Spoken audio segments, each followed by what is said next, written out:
دې ایره کې مونږ د 36 کسانو چې دی شهدا او وارثین ولاړ یو. دا دعا روانه ده. دا شان شاته چې کلي ته لاړ شئ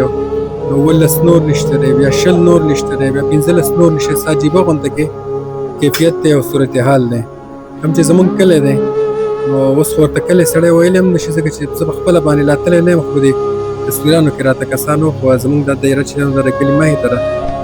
هغه وایي چې هلته کې هر څه ختم. لکه زه خپله اسلام آباد کې وم، دا 3 ګنټې د قیامت په شان په مونږ تېروتې چې یاره مونږ د چا سره دومره رابطه وشي چې څوک ورته صحیح حال ووایي چې څه پوزیشن دی. وروڼه دي په بهر ملکونو کې د هغې جاړي، هلته کې مونږ ته ورته اطلاع نشو ورکولی، ویډیو ورته نشو لېږلی، سیګنلز نشته دی چې زمونږ د هغې سره رابطه وشي چې مونږ ورته تسلي ورکړو. کم از کم زه خفه یم، تا له په اوږه سره کېدم چغې درته وهم، ده له په اوږه مونږ یو بل سره په څه ناسې شکل کې هغه خپل غم شریک کړو. هغه خلک چې هغه بار دي هغې ته زمونږ اطلاع نه ورسي، او دا زمونږ په دې 2 فیملیز کې او شاته چې کوم فیملیز دي نو اوس وختي راته هغې وویل چې یاره 6 کسان هغې کې لا نه دي میلاو، ما یې ته کسان رالګیا دي تاسو. رحیم یقینا د دښمنۍ کوم سانحه چې ده دا د نه هېرېدونکې ده. دلته کې ساداتګان ټیم دي چې هغه په ډېر زیات تعداد کې پاتې کېږي. د هغې ځوان چې دی اشفاق په اسلام آباد کې د دوی د خاندان تقریبا 19 کسان چې دي په دې سانحه کې د دنیا نه تللي دي، او اوس هم بعضې لا پته دي. اوس په دې کې وګوره نن وزیر اعلی خیبر پختونخوا الیمین غنداپور راشد جماعت اسلامي مرکزي امیر چې حامد نعمان معروف صاحب یې حمیدیه صاحب راغلی و، دې نه تپوس وکړو چې د سانحې باره کې د داسې نه راغلي د باره کې څه وکړو. هغه وایي بسم الله الرحمن الرحیم. ټول ناول خو ستاسو ډېره زیاته مننه، شکریه. یقینا چې دا حادثه ډېره زیاته غټه ده، او 8 کسان زما د خپل خاندان په شمول زما ورور، زما د تره زوی، زما تره، او دغه شانتې زما د ماما 10 کسان زمونږ د ماما خیلی وایي کې زما 3 ماماګان په ماما زامنو، مامي مې، نیام او دا شان ترورم او د ماما لور او پسې ځای د زمونږ نور د ترونو زامن دي، د هغې ټوله فیملي 19 کسان. دا اوس چې تاسو په کوم ځای کې ولاړ یې زمونږ په دې دایره کې مونږ د 36 کسانو چې دی شهدا او وارثین ولاړ یو. دا دعا روانه ده. دا شان شاته چې کلي ته لاړ شئ نو 19 نور نشته دی، بیا 20 نور نشته دی، بیا 15 نور نشته. عجیبه غونته کې کیفیت دی او صورتحال دی. کوم چې زمونږ کلی دی نو اوس خو ورته کلی سړی ویلی هم نشي، ځکه چې زه په خپله باندې لا تللی نه یم، خو دې تصویرانو کې راته کسان خو زمونږ دا دایره چې ده د کلي مخې ته ده. هغه وایي چې هلته کې هر څه ختم دي، ژوند ختم دی، روډ او د لارې د کور د څه نیم و نشان نشته دی. په دې سخت وخت کې زه د خپل طرف نه او د خپل خاندان او د خپلې ماما خیلۍ د طرف نه او د دې کلي او د دې ټولو علاقې د طرف نه د ټولو خلکو ډېره زیاته شکریه ادا کوم، ځکه چې مونږ ته په هغې سخت وخت کې په پوري توګه باندې ټول بنیر راورسېدو. سلارزي راورسېدو، اشیزي راورسېدو، دولتزي راورسېدله، چغرزي چې څومره زمونږ د بنیر زمونږ وروڼه دي پښتانه دي هغې راورسېدل. قبرونه یې شروع کړل، جنازې شروع کړلې.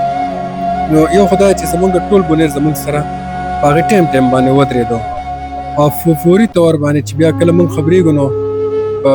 مردان کې د مردان نه راغلی یم، دا وایي د چارسدې نه راغلی یم، دا وایي د صوابۍ نه راغلی یم، دا وایي د پېښور نه راغلی یم، د سوات نه راغلی یم، د دیر نه راغلی یم، د باجوړ نه کسان رالو، او دا شانتې د بټخیلې. نو چې د پښتونخوا د ګوټ نه چې څومره خلک دی کشۍ په اوږه کې ایښودې ده، بیلچې راغستې ده او بډې یې وښلې دي او رامنډي کړي دي. نو د دې احسان خو موږ نه شو ورتلی چې هغې زما سره الفاظ هم نشته چې یو طرف ته دومره سخته ده چې هغه د برداشت نه ده، او بل طرف ته چل هم نه راځي چې د دې پښتنو او د دې مسلمانانو دا شکریه څنګه ادا کړو. بیا بلا تفریق د پنجاب خلک موږ ته راورسېدو،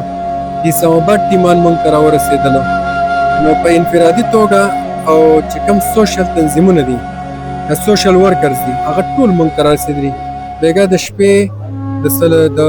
2 بجو پورې ګاډي را روان دي، خوراکونه راوړي. موږ ورته وایو چې یاره دا شته خوراک پوره دی، د څه شي فلحال ضرورت نشته دی، خبره یې اوسئ، کلي ته یې اوسئ. هغې را روان دي او مسلسل هغه خپل امدادي کاروایان شروع کړي دي. زمونږ د کورونو زمونږ لاشونه هغې ګوري، په دې وخت کې زمونږ 15 کسان هغه فلحال لا مونږ ته نه دي میلاو او دا زمونږ په دې دوو فیملیز کې او شاته چې کوم فیملیز دي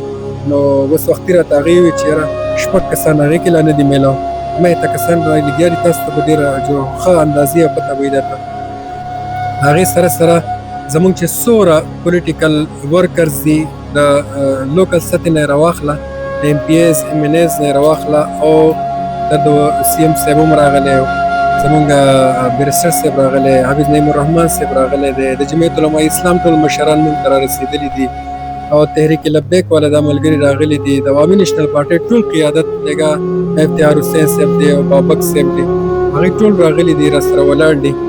نو زه به د چا نوم اخلم خو چې سیاسي څومره ذمه داران دي او ورکران دي ټول موږ سره ولاړ دي د ریسک اپریشن نه وروسته دلته خلکو ته بنیادي ضرورت څه پکار دي بهر هغه خلک چې هغه راځي او دلته کې متاثره خلکو له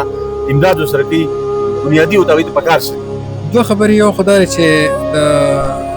کانې پینې څیزونه چې دي هغه هغه په وافر مقدار کې موجود دي ډېر زیات موجود دي خو زمونږ سره صرف ډېره زیاته مسله چې دا زمونږ وروڼه دي په بهر ملکونو کې د هغوی جاړي هلته کې موږ ته ورته اطلاع نشو ورکولی ویډیو ورته نشو لېږلی سیګنلز نشته دی چې زمونږ د هغوی سره رابطه وشي چې موږ ورته تسلي ورکړو کم از کم زه خفه یم تا له په اوږه سره کېدم چغې درته وهم ده له په اوږه موږ یو بل سره په څه ناسه شکل کې هغه خپل غم شریک کړو هغه خلک چې هغه بار دي هغوی ته زمونږ اطلاع نه ورسي هغه د خپل کور نه لکه زه خپله اسلام آباد کې وم دا 3 ګنټې د قیامت په شان په موږ تېروتې چې یاره موږ د چا سره دومره رابطه وشي چې څوک ورته صحیح حال ووایي چې څه پوزیشن دی نو زما دا درخواست دی چې پورې طور د سیګنلز به حل شي بیا د احمد رب دا کمې لارې چې دي دا بندې دي زمونږ خویندې دي زمونږ ترورانې دي زمونږ په د نورو کلو کې رشتې دي زمونږ یاران دي دوستان دي ملګري دي تعلقدار دي استادان دي هغه غواړي چې زمونږ خواته راورسي او هغه زمونږ سره 2-3 ساعته تېر کړي موږ له حوصله راکړي موږ ته د هغوی نه حوصله میلاو شي د هغوی سره د تګ راتګ هغه لارو او هغه ټریفک ډېرې غټې مسلې دي بنیادي طور خو بیا بجلي چې ده نو بجلي په دې کورونو کې دا کسان راځي هغوی ما ته وایي چې یاره اوبه نشته دی موټر یې نه چلېږي نو د بجلۍ ډېره زیاته دا مسله بنیادي دا غټې خبرې چې دي بیا پاتې شو دا چې لکه زمونږ کورونه چې وو یا په کومو ځایونو چې زمونږ هغه څه لږې ډېرې ځمکې یا څه هغه خو بلکل نشته خوړ دی او د حیرانتیا خبره دا چې هلته به د کور هغه نقشه څنګه کېښودل شي هغه خوړ به کوم ځای دغه شیزونه داسې چې ریهیبلیټیشن هغه ډېر زیات ضروري دی خو هغه به په قلاره او بس زما په خیال چې ټولې ادارې اکټیو د خپل کردار ادا کوي موږ د هغوی د کردار نه مطمئن یو موږ د سوشل ورکرز د کردار نه مطمئن یو او څومره شکریا چې زه ټول ادا کړم که سرکاري ادارې دي او که هغه سیاسي او یا سوشل ورکرز دي ټول لګیا دي او خپل زموږ سره ډېر زیاته مرسته کوي